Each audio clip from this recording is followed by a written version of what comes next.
4 August रोजी संध्याकाळी 5 ते 5:30 वाजेच्या दरम्यान दिंडोरी नाशिक रस्त्यावर 11 फाटा या ठिकाणी कळवण आगाराची बस प्रवाशांना घेऊन जात असताना बलेनो कार आणि बसमध्ये समोरासमोर टक्कर झाली आणि यावेळी भीषण अपघात होऊन दोघा वाहनांनी पेट घेतल्याची घटना घडली आहे। या अपघातामध्ये बलेनो कारमधील दोघांचा होरपळून मृत्यू झाला असल्याची माहिती समोर येते। बलेनो कारमध्ये एकूण 4 प्रवासी प्रवास करत होते।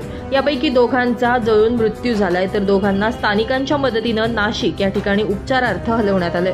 एसटी बसमधील प्रवाशांना स्थानिकांच्या मदतीनं आणि प्रत्यक्षदर्शी यांच्या मदतीने बसमधून तात्काळ खाली उतरवण्यात यश आलं। या दोघाही वाहनांनी अपघातानंतर पेट घेतला।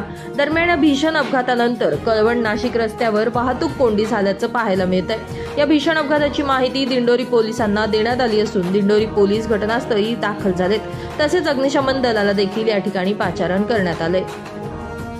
सागर मोर, नाशिक माझा न्यूज, वणी।